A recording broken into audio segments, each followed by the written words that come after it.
Yan, good morning. Nandito tayo ngayon sa ilog. Nagliliwaliw at nakakita ako ng parang pinag-anuhan ng bagyo. Tayo dito nasa Dasmariñas ako. So hindi natin nakuhanan yung sobrang pagtaas ng ilog kahapon. Ito yung mga ebidensya na talagang sobrang tumaas ang ilog. Tsaka yung level ng tubig kagahapon talagang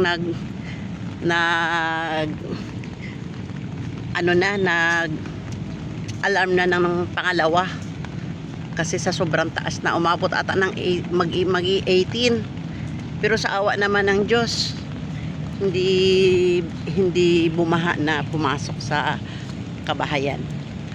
Yung ilog lang talaga ang sobrang lumaki.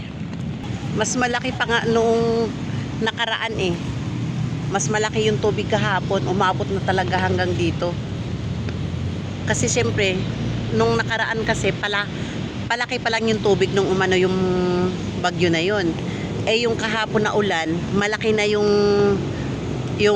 ilog, kaya mabilis talagang tumaas ang tubig.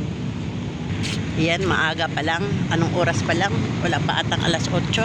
Kagigising ko lang, pagising ko diretso na kaagad ako dito. Ayan, nag-umpisa na silang maglinis sa mga nakasabit na mga basura. Umpisa na silang maglinis. Ayan yung truck ng ng munisipyo. Ayan. Morning, sir.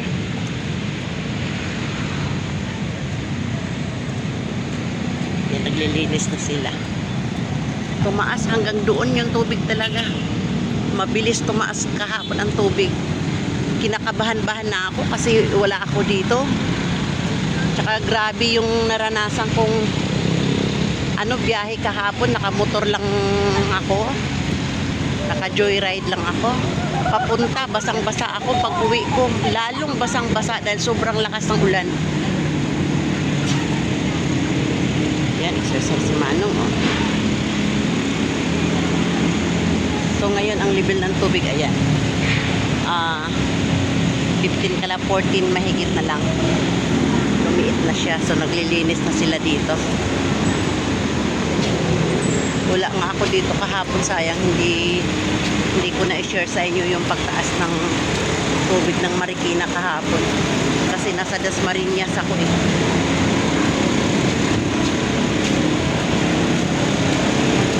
So ayan, linis na naman sila.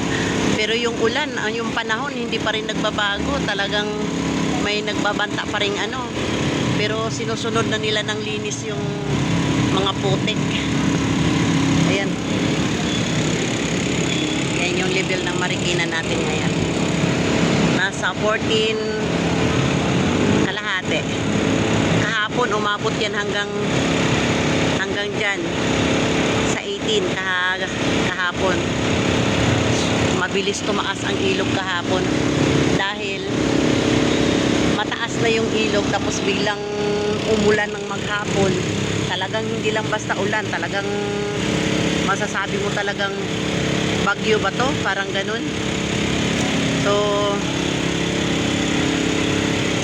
ito, ayan, umuulan na naman mga kalungsod, umuulan na naman. Pero nililinis na nila yung mga yung mga putik na pinag-anuhan ng baha. Ayan, doon marami na rin tao para maglinis. Lilinis na rin sila. Pero yung panahon, ayan, yung panahon talaga namang nagbabadya pang magbubuhos pa ng ulan. Grabe ang kaba ko kahapon habang nasa motor ako. Kasi nakita ko habang nasa Dasmariñas ako, nakita ko sa TV ng pinsan ko, 17 na yung level ng tubig. Nagpabuka agad ako pabalik. Pagdating ko, ayun, magi-18 na.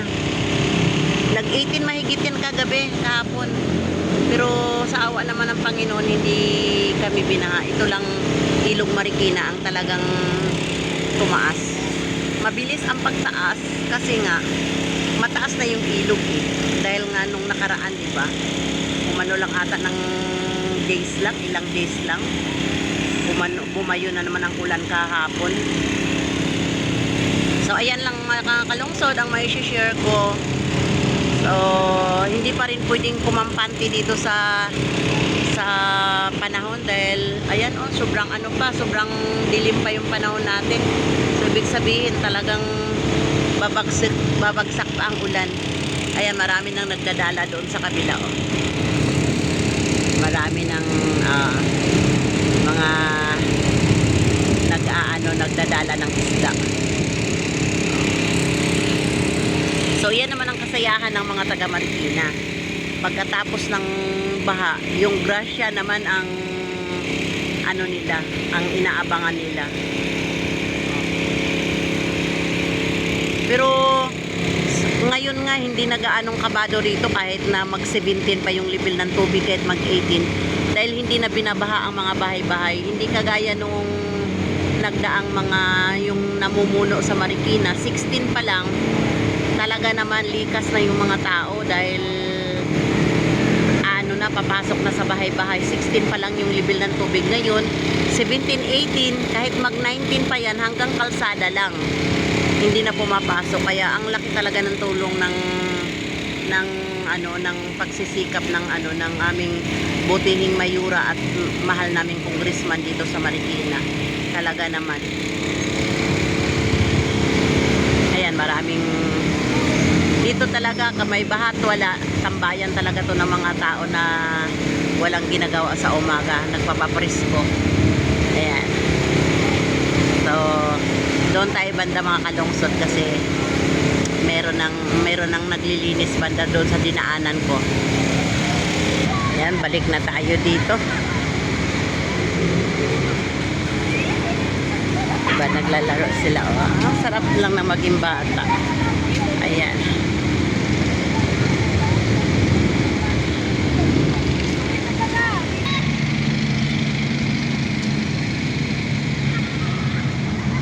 Salamat talaga.